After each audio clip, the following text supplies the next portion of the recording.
right, here we go. Hey, everybody. Former Dutchess County legislator Joel Tyner here in Portlandia, Oregon, 2,500 miles away, but I still give a damn. And this is our weekly Zero Waste Dutchess Zoom meeting with my mom, Judy Malstrom there, co-director of Zero Waste Dutchess. I am not a co-director. I'm just a founder. I'm just kind of a bon vivant Renaissance man, 2,500 miles away. We have Neil Seldman, who's going to be talking first. Neil Seldman is the founder of the Institute for Local Self-Reliance. He's been in national media for literally decades on this issue. He's also the director of the Cornucopia Project for Zero Waste USA. He has helped move communities all across the country to zero waste, fighting incineration, ramping up recycling and composting. Amazing guy. We also have Doreen Tignanelli here from the town of Poughkeepsie, longtime environmentalist. She's too modest to show her face, but she's the one who emailed me in early August that this whole thing is being regurgitated again with the solid waste management plant that's too pro-incineration. We have Gully Stanford, the man behind the throne for the Dutchess County Democratic Committee.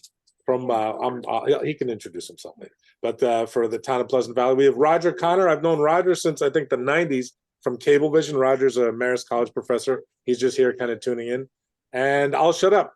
Neil, talk. Tell us why it's so important for people to come out and speak up at the annual county budget hearing this coming Monday, December 4th at 7 p.m. on the 6th floor of the county office building where the DMV is at 22 Market Street in Poughkeepsie. Why is it so important for people to come out and speak up for the county should do an RFP, a request for proposals for a zero waste consultant like yourself or Gary Liss or Mike Ewald, all these different zero waste consultants that are certified by the Zero Waste International Alliance. I'm going to shut up. Go ahead. Talk, Neil.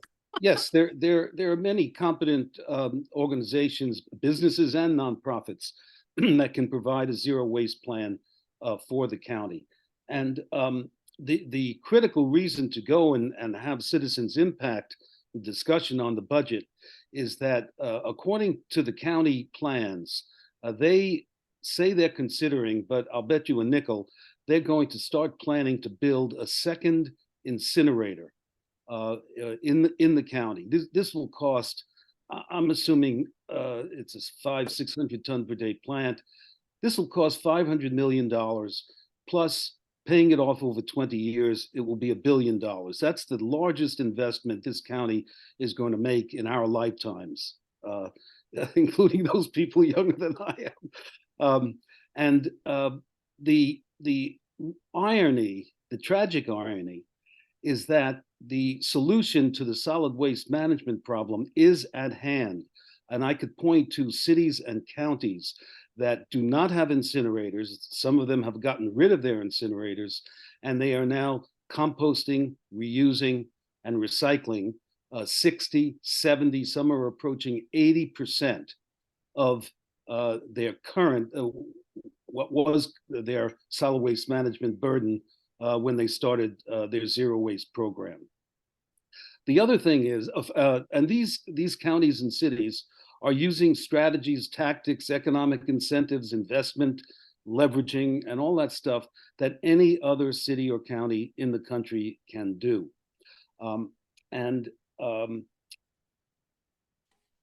There's wonderful news in that the federal government will pick up the tab.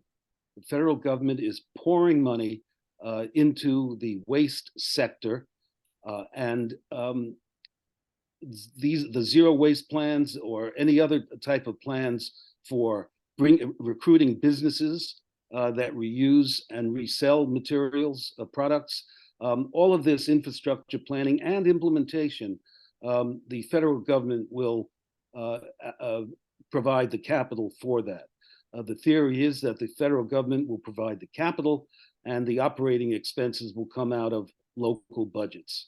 And that's a very sensible division of labor. Now, I said that cities are at 60, 70 and approaching 80%. We can provide a list of those cities. I believe the best city in New York, I would say, is Bethlehem, New York. They're at 64, 65%. Again, using strategies and tactics and incentives that any other county can use. Let me back up a little bit and tell you what the waste situation is in the country. We generate 350 million tons a year of what's called municipal solid waste. It's matched by about another 350 million tons a year of construction and demolition debris. They're not mixed, or most of those places don't mix them, and each of them can be attacked and managed in ways that are being used all across the country. In the late 1960s, there was a recycling revolution. I refer to it as the first one, and there was a second one in 2018, which I'll get to in a moment. The recycling revolution at the end of the 60s was a grassroots movement. It was spontaneous, but there were reasons behind it. There were great books like the book on DDT. Excuse me for not remembering it. There was Barry Commoner's work on community science, and people were becoming aware. But the ideas in the books, these books were written in the mid 1960s, but it wasn't until the end of the decade when the ideas met with people's desire for immediate action. And that trigger was in 1969 when the oil spill hit in Santa Barbara, if you recall seeing all that mess. There was an air inversion in New York City and Chicago, which killed hundreds of people. The Cleveland River caught on fire. So this was a pretty good reinforcement for trying to do things. And as a result of this political or cultural change, people started recycling. It was quite remarkable. Mostly women used their backyards, their front porches, old gas stations, everything. It was a spontaneous movement. And then a couple of hundred were started in this way. The most notable in my memory was the survival walk from San Diego to Sacramento, and every night where they stopped to rest and camp, they left a drop-off recycling center for the community that hosted them. In any case, in 1970, EPA was founded, and within 1 year of 1970, Earth Day, there were 3,000 drop-off recycling stations. Within years, almost instantaneously, those sophisticated drop-off sites became collection centers, collection companies. They dotted the country, grassroots, nonprofit, going around collecting exactly what's happening today with composting. I'll get there, I promise you. Eventually, by the late 70s, cities just started adopting programs, and this movement ended. It had completed its mission. It got the cities, states, and the feds to start recycling. That was 1970. By the year 2000, 30 years, this grassroots municipal composting got to 33% of recycling in the country. That was around 2000, and then it stagnated. No growth. We're still at 35, 32%. And that's because of monopoly power by giant waste hauling and landfilling companies. I won't go into detail. I have written about it if people want to see a detailed report on how these companies created profits, but not efficiency. And that's because they expanded beyond the most efficient economy of scale, which is local, not national. Again, I will skip over that. So we've stagnated for 20 years, collecting recycling in a way that diminished the value of the material, mixing all the glass, plastic, and glass and paper together. There's a motto I have: keep it separate, stupid. If you keep things separate, they're worth something. If you keep all your paper, it's worth $150 a ton, et cetera, et cetera. And cities have the capacity for taking this raw material, improving its value by baling and sorting, and then selling it. And this is a vital way for our municipalities to increase efficiency and also become productive industrial entities. So we've stagnated, and in 2018, this old inefficient way of collecting garbage, which the big corporations insisted upon because it was easy for them, all of a sudden the stuff becomes valueless. China won't take it anymore. And that's because over the 20, 30 years, China has become a more sophisticated economy, and they don't want junk. And they're recycling their own stuff, and they kicked us out. And that I call is the second American recycling revolution, because markets started developing in the United States. Within 3 years, 5 billion worth of plastic plants, electronic scrap plants, paper mills were begun. And of course, they're online at this point. So the incinerators are still with us.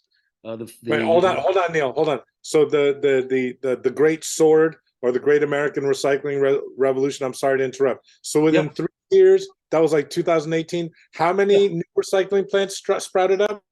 The total capital investment is over $5 billion in new paper mills or renovation of old paper mills so they could accept recycled material. And also there's been a tremendous investment in plastic recycling, as well as electronic scrap, e-scrap, recycling and reuse. Okay, where should I pick this up? So the incineration. Right now, the chemical corporations, the big oil corporations, are pursuing a horrible policy. They want to burn plastic and trash. Even though a generation of Americans have rejected incineration, over 400 plants have been canceled. Many more have been shut down once they got started. And that's because they are very expensive, and the pollution from them is, in 9 times out of 10, the pollution from an incinerator in that city or county is the leading source of a single source of pollution. I am not an expert on pollution. However, we have wonderful people such as Mike Ewald, Jeff Morris, who are both environmental experts and economists.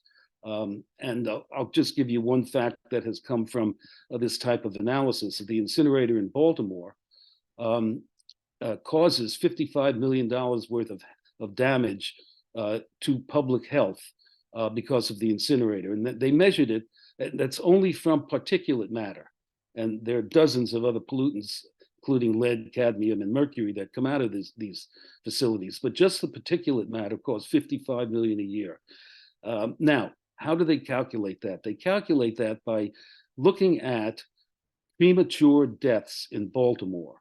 Let's say the average person in Baltimore lives 75 years. So they calculated that the number of people who died before their time, which is very costly to the economy. And that's how they came up with that $55 million. The point is that this pollution is so expensive that cities can't afford it if they had to pay the bill. Of course, they don't have to pay the bill, at least not directly, but society pays that bill. So these corporations are trying to burn plastic. The reason is that plastic is the new oil. That's where these big corporations are going to make their future billions. And they need a system that can burn material once it's used, so they can keep on selling their plastic. So the name of what they're calling this technology is pyrolysis, Pyrolysis, I believe. Excuse me for all you chemists out there who know how to spell it. And interestingly enough, these companies will not talk about the technology other than by calling it advanced recycling or chemical recycling. They won't call it incineration. And they're lobbying the federal government, the EPA, to declare that their technology is not incineration. And that's what we're up against. So it's not only a question of getting everyone on board to recycle 70, 80, 90% and only send inert materials to landfills that's safe, we're also fighting a corporate industrial complex that wants to keep burning and keep building these incinerators. Okay, what to do? I have a little, I hope I remember this, but I have a little mantra, if you will. What are citizens, what do we want to do? We want to tax what we don't like, all forms of garbage and plastic. The way to do that is you put a surcharge on all garbage being disposed of at a landfill or incinerator. Alameda County has, I think, a $15 surcharge. And you take that surcharge and next thing you do, you invest in what you want. You tax what you don't want, you invest in what you want. You ban things that are dangerous, either the packaging or the product, if it has toxics in it. And the fourth thing you do is you vote and campaign for zero waste politicians and electeds, because we need them to change the rules. And believe me, there are many of them out there. And let me end this by saying that I learned, I used to be a professor of political theory, and I'm very familiar with Edmund Burke, great person. He stood up for the Americans, the colonies, we had the right to vote, etc. And he taught that his phrase was that elected officials need to do today what 10 years hence their constituency will have wanted them to do. And this was, by the way, Edmund Burke, even though he was a great liberal of his time, is actually the founder of Western conservative political theory. We can talk about that another time.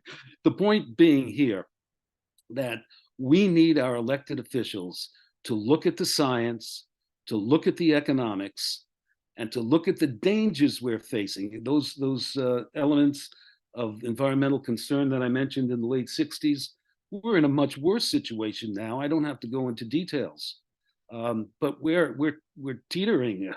The Earth is being unbalanced. Metabolism? The metabolism of the Earth is being destroyed, and we shouldn't be messing with Mother Nature. Is the point, and therefore we know what to do. We know who we have to fight: the monopoly corporations and the big plastic oil corporations.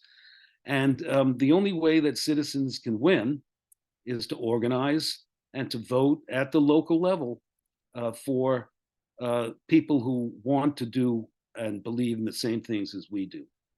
And these people at the local level will move on up.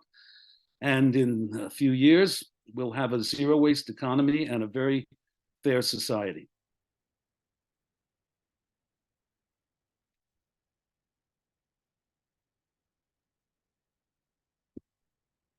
I got to put the sound back in. I think Neil's given us a bunch to chew on.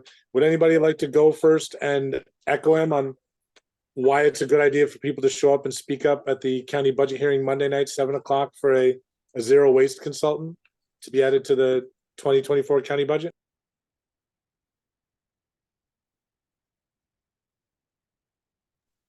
I will. I think it's probably the very most important thing that we need to do in this county. We see what's going on in Ulster County.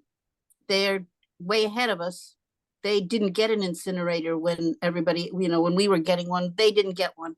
So they don't have to close one, but they suffer from ours. And so they've been very good. They're really good at trying to compost and do a lot of, what we should be doing. So I think it's the most important thing that we can do is to come in and push this issue until we get some results. From what I've been reading, they're not doing, they don't want to do it. They're happy with things as they are. They want it status quo. They want to stay with the incinerator. They want, they're in control of that. They like that. They're making money off of it, and they want to keep it. So we need to really push this issue. And the more of us who come down to do it, the better. My question for Neil was, when he was talking, was this recycling of plastic, it always has to be melted or burned. Is that right, to reuse it? Yes, it has to be heated, but not Yeah. incinerated. Right. It's again, others can give a more accurate chemical analysis, but what happens is it heats it up, it becomes more molten, I think is the word, and it produces little pellets, little like chicken feed size pellets of plastic, and those are sold to plastic product manufacturers.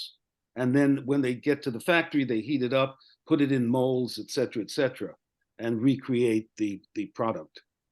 Actually, somebody was selling those little beads, those little round things, Yeah. in a toy of some sort, but I think they were stopped because they were a choking hazard, so they didn't, but I've actually seen them. Yeah, they're called resins, plastic resin pellets. So in that process of melting, the dangerous chemicals do escape into the atmosphere. I could not address that. Okay. I don't have the knowledge to address that. Okay. But when they are incinerated, that's what they. Okay. So I'm yes, just wondering. I can't tell you. The worst is incineration. That's correct. And in fact, I once saw a demonstration by Ellen Silbergeld. Ellen is, I hope she's still alive, an incredible chemist, and she worked for the Environmental Defense Fund. And I saw her give a lecture, and she took a piece of plastic, like a bottle, and she licked it. And she said, this plastic bottle cannot harm me. But if you put it in an incinerator and burn it, you're going to release toxins in the air that can harm me. And that was her lesson to me and others as to why you should not burn plastic. Okay, good enough. That's all I have to say. I really, we just all need to keep pushing this idea until we get some results.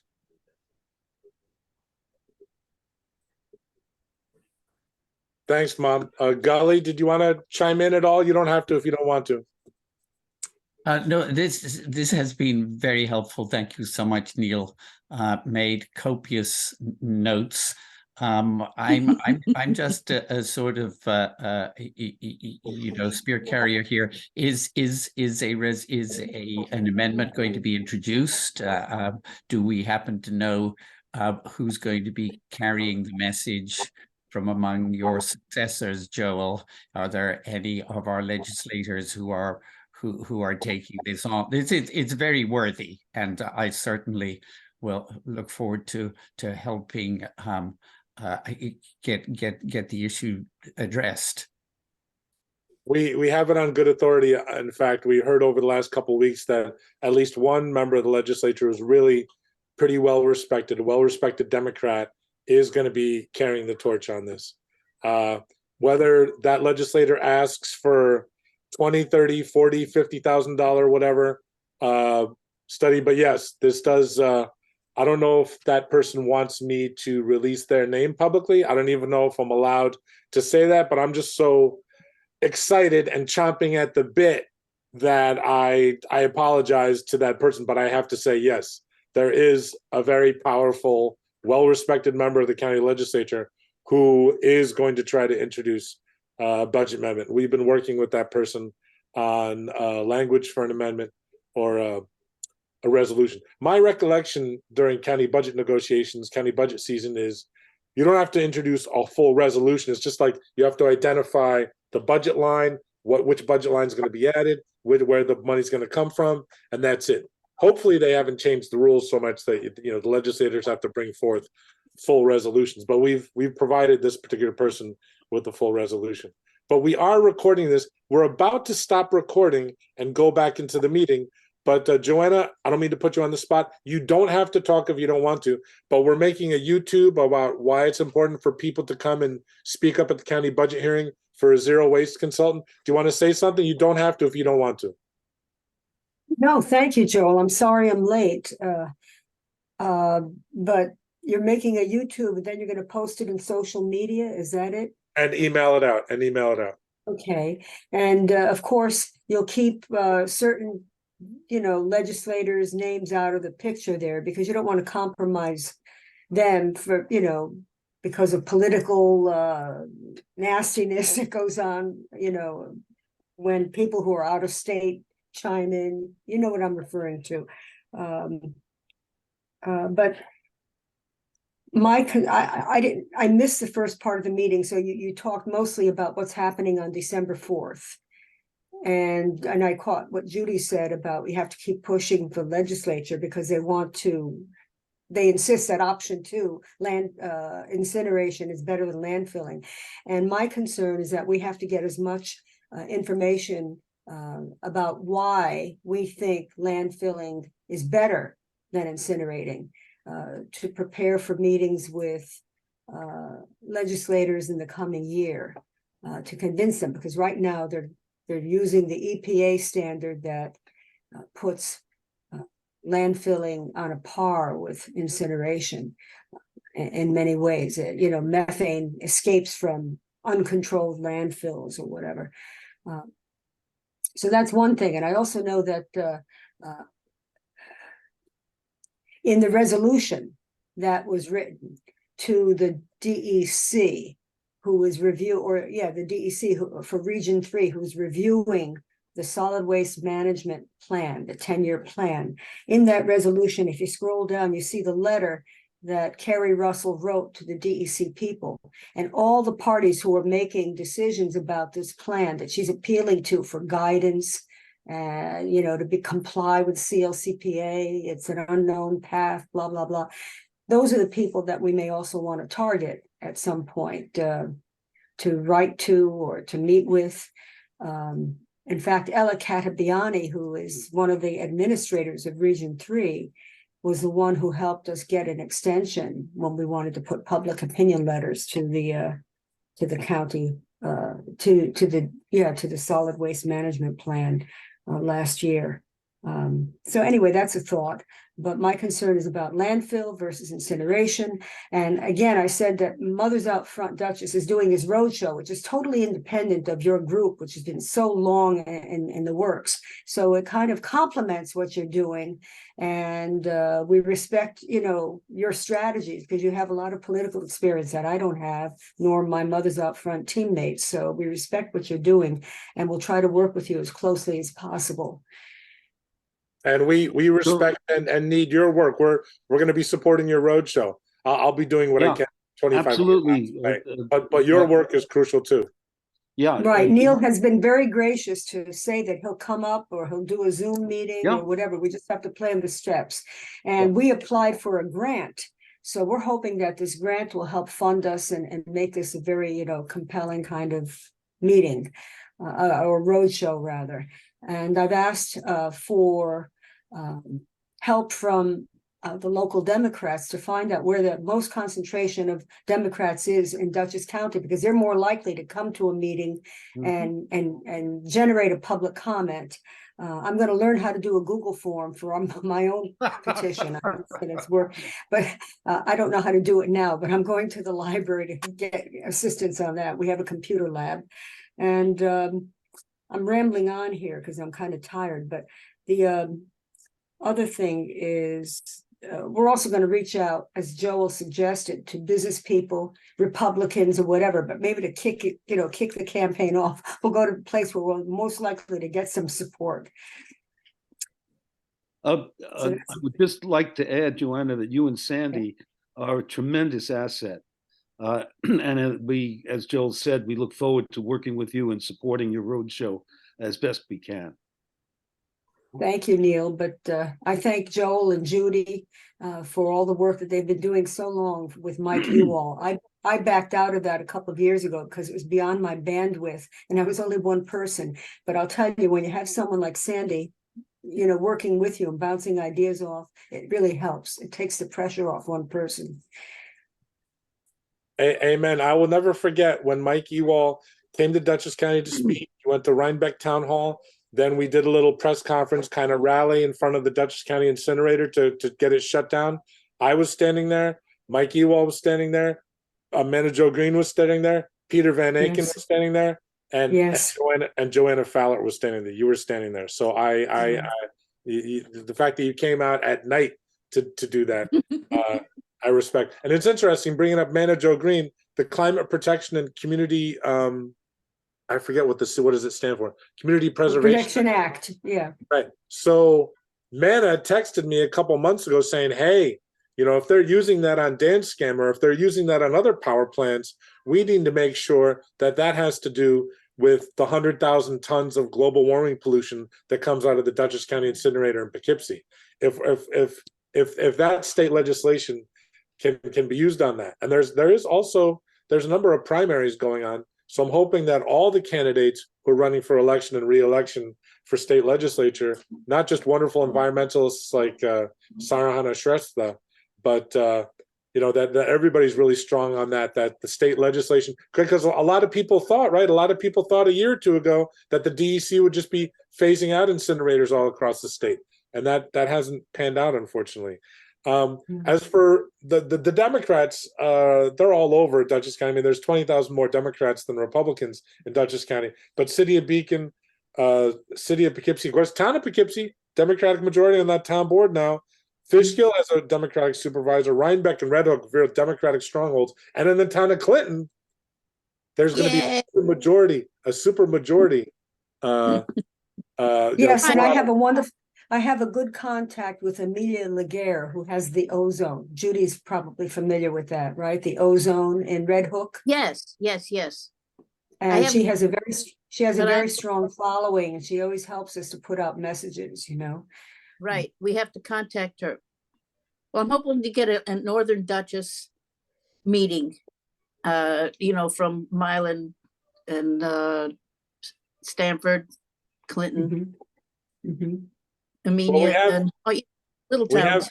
We have Stanford here tonight. I was trying to make a joke, but nobody got that anyway. See, Gully, Stanford, we have. So I just want to talk for a couple more minutes and then stop the recording. We can go back to the meeting. I have to apologize to Neil because we were interacting with a member of the press back in like August, September, and Neil was like, did you read the plan? Did you read the swamp? Did you read the proposed county solid waste management plan? And I was like, Neil, you know, we got to be careful here. And so I was rereading it. I was rereading the executive summary. The executive summary, the last page of the executive summary lays it out. It says that the preferred option for garbage management, solid waste management, is burning it, and investment of millions of dollars in the incinerator, improving plant capacities. So they put it into writing. And they talk about, they reference pyrolysis and gasification. So, and I think Neil's right, because even though the Democrats gained, now there's, what is it? It's, I think, was it 11 Democrats and 14 Republicans? That's within striking distance. The Democrats can just pick up a couple seats and get the majority, possibly on this issue. Go back to 2007, Poughkeepsie Journal ran a big front page article about the well testing issue. New Jersey, Rockland County, Westchester County, testing private wells for volatile organic chemicals when properties change hands. I was part of that Democratic majority in 2007 that got elected. Joe Ruggiero ran a great campaign for county executive, but we got the Democratic majority in large part, I believe, on that issue, on that environmental issue. So, and just so people know, Hudson River Sloop Clearwater, the Omega Institute, NYPIRG, Beyond Plastics, Gaia, even Mothers Out Front Dutchess signed on to a letter 2 years ago saying waste to energy facilities, particularly municipal solid waste incinerators, are the dirtiest source of energy production on the grid today. And Mike Ewald of Beyond Burning, he founded the Energy Justice Network. Mike Ewald has proved in spades, beyond a shadow of a doubt, that incineration is the most toxic, polluting, expensive way to produce energy that there is. And it's way worse. Landfilling is bad. Landfilling is not a party or a picnic, but incineration is way worse, way more expensive and bad for the environment. You look at life cycle analysis, it's way worse. 68% pay raises for the county legislators the Republican just voted for. There's a $72 million county fund balance, and it's a $599 million county budget. They can afford, especially when there's federal grants available. I'll stop in a second, Gully. But as Neil shared this PowerPoint from Gary List, there's federal grants available. And 14 years ago, Neil and I got Robert Weiss. We got every single Republican and Democrat in the Dutchess County Legislature voted for our resolution to draw down the Obama stimulus funds, the ARRA federal stimulus funds for zero waste planning. We got every single Democrat and Republican to vote for that resolution in March 2009. Bill O'Neill was the assistant to the county executive at the time. They know better. And of course, that was never implemented. I'll shut up. Go ahead, Gully. What were you going to say? Just one clarification from Neil, if you please. You mentioned how with zero waste, towns are getting to between 60 and 80%. Now, those are materials that don't actually go to the landfill, right? This is recycling. It's composting. It's the paper and the plastic and the metals or whatever it is in the equipment that is actually being reused, recycled. So in fact, the option, it's a false option to suggest, as it seems to me the incinerator folk are doing, that we would be continuing to send it all to the incinerator. In fact, if we adopt the zero waste approach. You're muted. Thank you. I recently did a report for the county executive in Montgomery County, Maryland. And we found that 80% of the material, they burn 800,000 tons per year, and we figured that 600,000 tons per year is compostable, reusable, recyclable. So if 3/4 of the material, and I'm sure if we did a study, it would be the same for all of these incinerators, for both Dutchess County and Westchester County. And if I heard you right, if we do adopt the zero waste approach, which would be the recommendation of a well-informed study, then there are firms, there are companies in the United States now that take on the paper and the plastic. So that recycling, apart from the collection, is not a cost to the host. That is not necessarily true. The value of the material in the waste stream, once it's baled and sold, is very valuable. It's also valuable because it creates very good jobs. But nothing can compensate a city for the cost of sending men and women and trucks out to collect.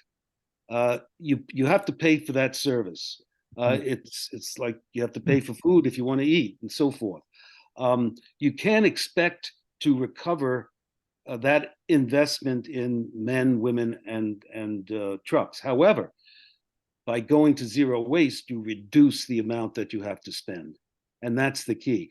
In recycling, as far as the city is concerned, waste diversion is the name of the game. Now, if you're a company that's receiving metal and baling it and selling it, obviously your bottom line is to make a profit, which is fine. But as far as the public is concerned, you're looking for cost reduction as well as pollution reduction. And such a study, if commissioned by Dutchess, would be able Not to... a study. I'm sorry, sorry. I really am worried about people saying study, because a study can be shelved, it can be delayed, it can take so much time that it's not a study we want. We want a consultant. Well, the consultant is going to produce a very specific plan Right, what to do with a with the plan. But organics. if we ask money for a study on zero waste, whether it's a good idea or not, we're gonna be in trouble. I I really think we have to go with, we want the consultant, period. I think that's a good distinction. We want a plan that could be handed over to the person in charge of solid waste management, and on Monday morning, he could say, we have in the plans that we do, and Joel has a copy of the last 3 or 4 we've done for Minneapolis, Baltimore, and Montgomery County. It has a table on it going across month 1, week 1, so forth. I forget what these things are called, but it's a very specific task-oriented report, or excuse me, plan that the solid waste manager, of course, the solid waste management should be part of the planning team, but nonetheless, that when that plan is done, it is up to that person and his team to implement, and it's up to the mayor or governor to make sure they do their jobs. So to finish the thought, and we're creeping up on 9 o'clock now, such a plan, let us call it, will that satisfy you, Judy? Yes. Such a plan would include the forecast of the anticipated expenses.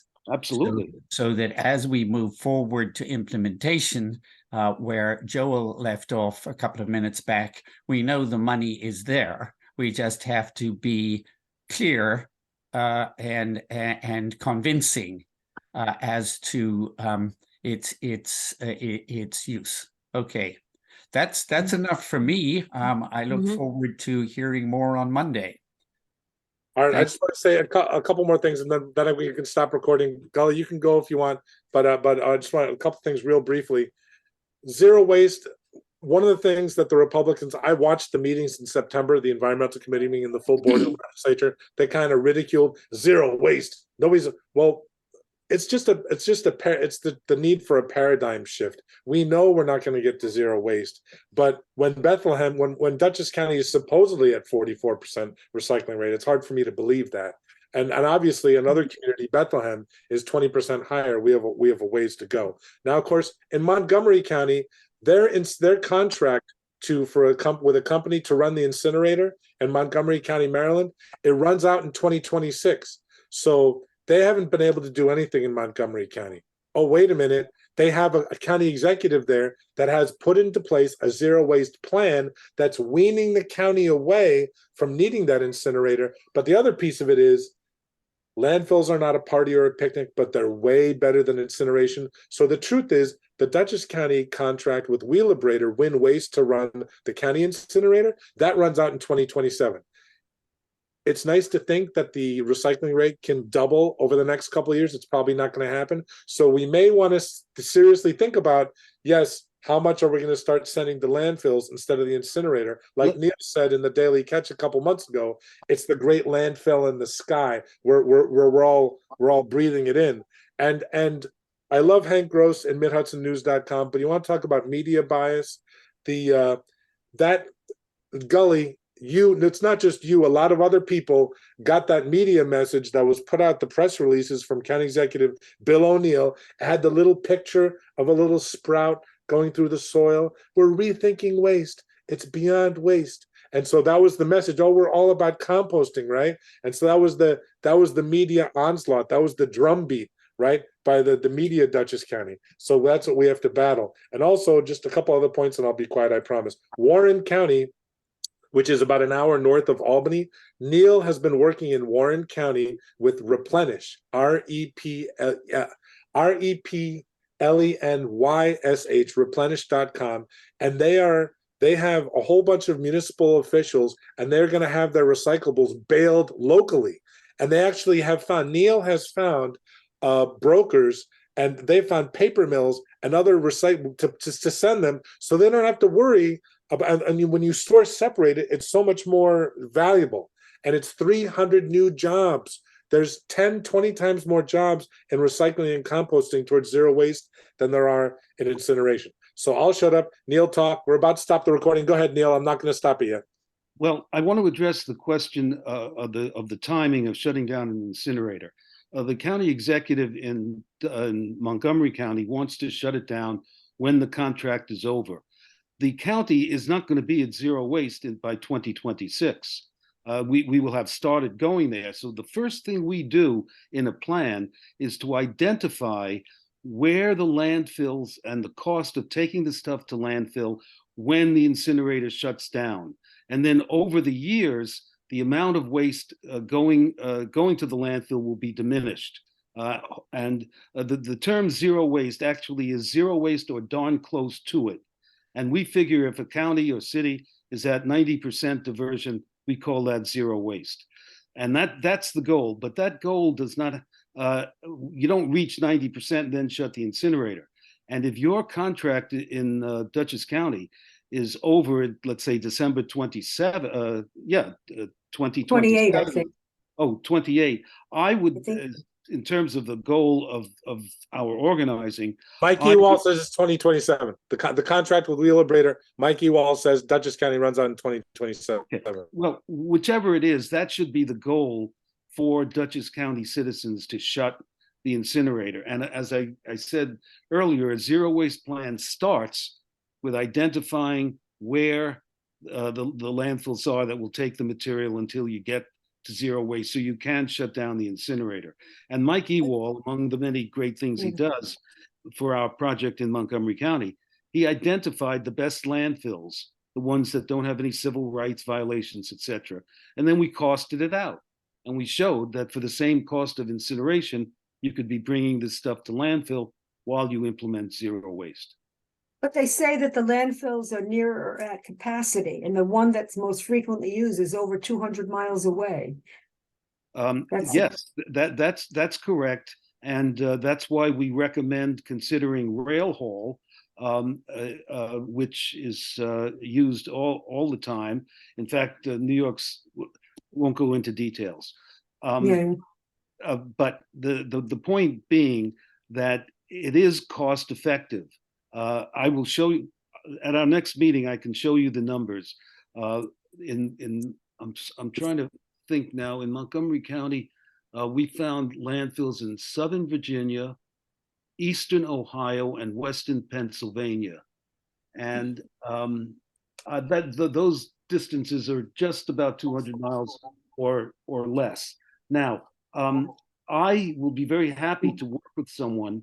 And Mike Ewald may have done this, to identify available landfills with capacity that can take materials by rail or truck from Dutchess County. As I said before, that's the first thing you do when you start a zero waste plan. And if you mean the Seneca landfill, is that the one that's 200 miles away? Yeah. And that's where we're spending about $3 million to dump about, I don't know, 30,000 tons of toxic ash each year, something like that. From the That's county 200 miles away. All right, let me do some research, and I will find out available landfills for Dutchess County. It's a very good question, Johanna. Thank you for bringing it up. Thank you, Neil. And I was, believe it or not, when I was environmental committee chair of the county legislature back in 08-09, there was a green ribbon solid waste management task force that they tasked me to be the chair of.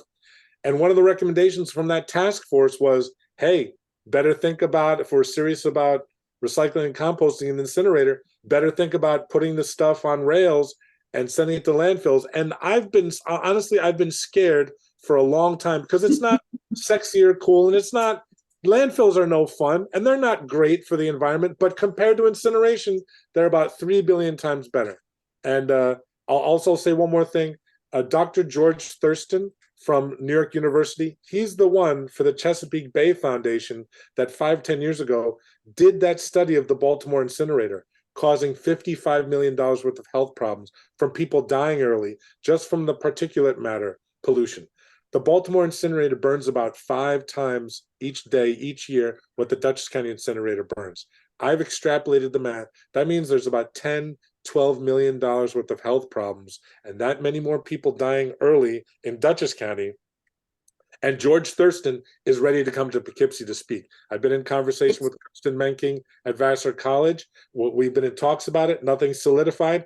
He is actually working on the COP, the big international climate thing that's happening this winter, because George Thurston is a bigwig. But Dr. George Thurston, he knows it's only 90 minutes talking about the rails up from New York City to come and speak in the spring. So he's probably at some point, if we can make that happen, and that hopefully maybe Neil could come back, or Mike, or it might be just Dr. George. But imagine having him coming to speak, and hopefully it's not just death. It's ill. It's people living with really serious problems for years. Good point. That's the worst part. It's not just, it's being ill for years and years and years, and living with problems that may be obliterated if we have some fresh air. But I can we go off thing? I have a question for Neil about you muted yourself. this is the last thing I'll say, I promise. The American Lung Association of New York State, it's so ironic, isn't it? Back in September, the Republicans in the county legislature could not stop citing the fact that we got to be.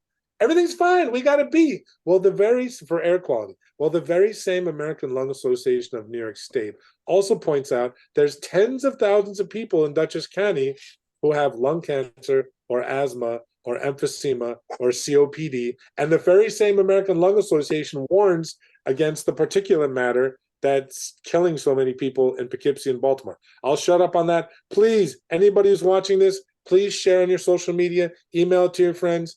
Please come out. I'll do the Crazy Eddie thing. Crazy Eddie, his prices are insane. Come and speak out Monday. Who remembers Crazy Eddie? December 4th, Monday, 7 p.m., 6th floor of the Dutchess County office building. Hey, Joel, do you County know budget hearing. that Crazy Thank you, Eddie- everyone. I'm going to cut out now, but it was great seeing you. Thank you, Good to see you. Good to see you, Thanks, Joanna. Joanna. I can't wait to find out what you guys write up. I really am very looking forward to that. Me too. Thank you. Bye-bye. Joel, I just Bye-bye. want to inform you that Crazy Eddie was sent to jail for fraud. All right. It's true. Excuse me. I can imagine. Joel, Neil? Joel, All right, I'll start. Doreen's been asking me to stop the Forget recording it. for a half hour. I'm stopping the recording. Here we forget it. go. Stop. Good night. Good night. Neil?